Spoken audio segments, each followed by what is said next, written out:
আল্লাহ পাক অনেক জায়গায়, কোরআনের অনেক জায়গায় যেখানে আল্লাহ পাকের প্রশংসার কথা বলছেন, যেখানে আল্লাহ পাকের ইবাদতের কথা বলছেন, সেখানে পিতামাতার শ্রদ্ধার কথা বলছেন, সেখানে পিতামাতার সম্মানের কথা বলছেন, সেখানে পিতামাতার আপ্যায়নের কথা বলছেন।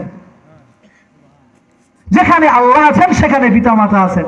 এক কথা, যেখানে আল্লাহ আছেন সেখানে পিতামাতা আছেন।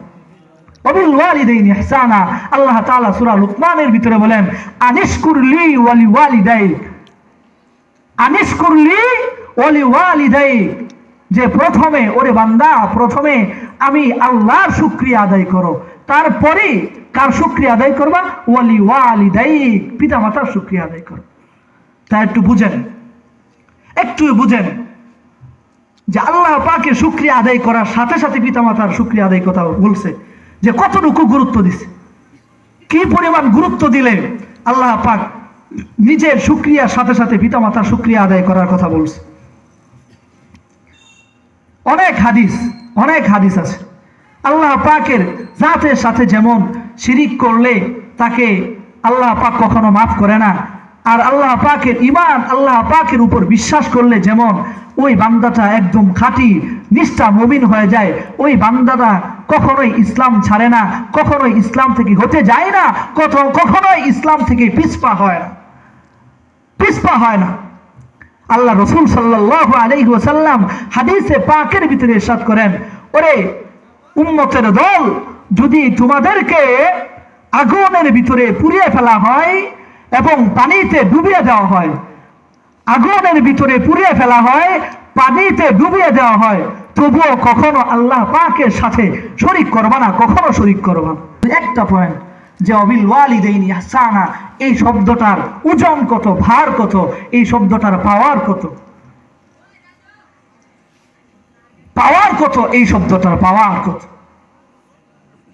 আল্লাহ পাক অনেক জায়গায়, কোরআনের অনেক জায়গায় যেখানে আল্লাহ পাকের প্রশংসার কথা বলছেন, যেখানে আল্লাহ পাকের ইবাদতের কথা বলছেন, সেখানে পিতামাতার শ্রদ্ধার কথা বলছেন, সেখানে পিতামাতার সম্মানের কথা বলছেন, সেখানে পিতামাতার আপ্যায়নের কথা বলছেন। যেখানে আল্লাহ আছেন সেখানে পিতামাতা আছেন। এক কথা, যেখানে আল্লাহ আছেন সেখানে পিতামাতা আছেন। ওয়াবিল ওয়ালিদাইনি ইহসানা, আল্লাহ তাআলা সূরা লুকমানের ভিতরে বলেন, আনিশকুরলি ওয়ালি ওয়ালিদাইক, আনিশকুরলি ওয়ালি ওয়ালিদাইক, যে প্রথমে ওরে বান্দা, প্রথমে আমি আল্লাহর শুকরিয়া আদায় করো, তারপরে কার শুকরিয়া আদায় করবা? ওয়ালি ওয়ালিদাইক, পিতামাতার শুকরিয়া আদায় করো। তা একটু বুঝেন যে আল্লাহ পাকের শুকরিয়া আদায় করার সাথে সাথে পিতামাতার শুকরিয়া আদায় কথা বলছে, যে কতটুকু গুরুত্ব দিছে, কি পরিমাণ গুরুত্ব দিলে আল্লাহ পাক নিজের শুকরিয়ার সাথে সাথে পিতামাতার শুকরিয়া আদায় করার কথা বলছে। অনেক হাদিস আছে। আল্লাহ পাকের জাতের সাথে যেমন শিরিক করলে তাকে আল্লাহ পাক কখনো মাফ করে না, আর আল্লাহ পাকের ঈমান, আল্লাহ পাকের উপর বিশ্বাস করলে যেমন ওই বান্দাটা একদম খাঁটি নিষ্ঠা মুমিন হয়ে যায়, ওই বান্দাটা কখনোই ইসলাম ছাড়ে না, কখনোই ইসলাম থেকে হতে যায় না, কখনোই ইসলাম থেকে পিছপা হয় না। আল্লাহ রাসূল সাল্লাল্লাহু আলাইহি ওয়াসাল্লাম হাদিসে পাকের ভিতরে ইরশাদ করেন, ওরে উম্মতের দল, যদি তোমাদেরকে আগুনের ভিতরে পুড়িয়ে ফেলা হয় এবং পানিতে ডুবিয়ে দেওয়া হয়, আগুনের ভিতরে পুড়িয়ে ফেলা হয়, পানিতে ডুবিয়ে দেওয়া হয়, তবুও কখনো আল্লাহ পাকের সাথে শরীক করবা না, কখনো শরীক করবা না। এরপরে আল্লাহ তাআলা পিতামাতার সম্পর্কে বলেন, রিজল রব্বি ফি রিজল ওয়ালিদি ওয়া সাখাতুর রব্বি ফি সাখাতিল ওয়ালিদি। আল্লাহ রাসূল বলেন যে পিতামাতার সন্তুষ্টির উপরে আল্লাহ তাআলার সন্তুষ্টি। পিতামাতা যদি তোমার উপর সন্তুষ্ট থাকে তাহলে তুমি নিশ্চিত মনে করবা আল্লাহ আমার উপর সন্তুষ্ট আছেন।